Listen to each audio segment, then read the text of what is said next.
Folks, about a year ago I did a video called How Well Do Otos Eat Algae, and I used just one simple anubias plant as an example.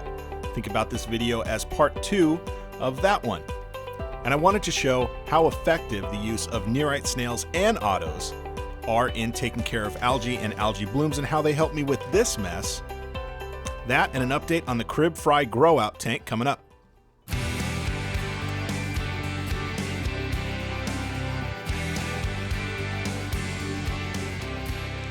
This is where we left off on the last video. I just set up the tank and started to cycle it. I like to do it fishless and use food, let that rot a little bit and create ammonia and add beneficial bacteria.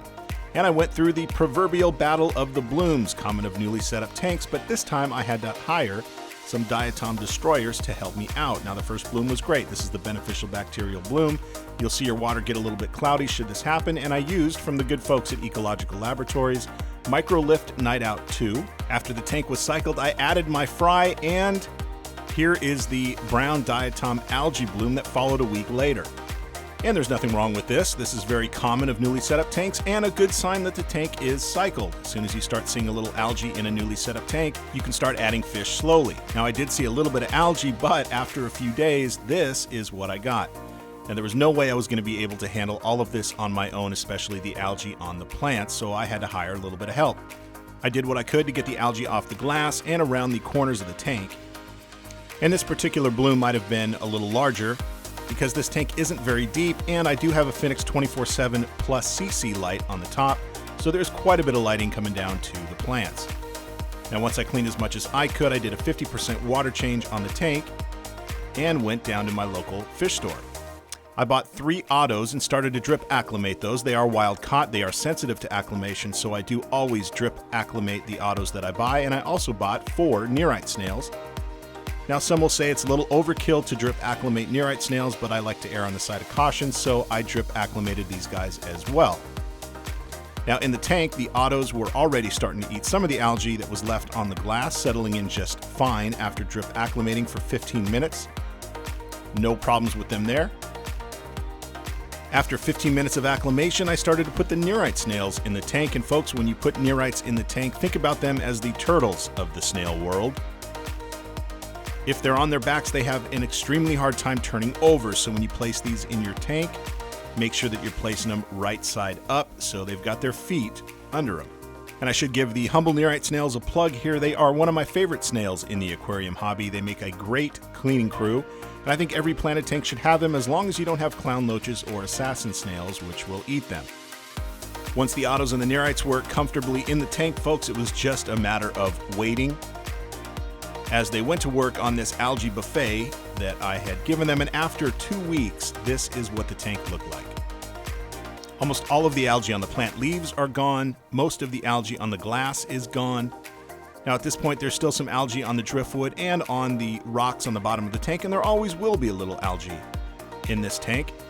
But the Nerites and the Otos did a terrific job helping me clean up that algae bloom. So here's our before picture. And after 2 weeks, here is the work that was done. So I wanted to re-emphasize how effective the combination of Nerite snails and Otocinclus are in battling brown diatom algae and algae blooms. So how are the kids doing? Well, the kids are doing great. Here is my first graduate from the main tank.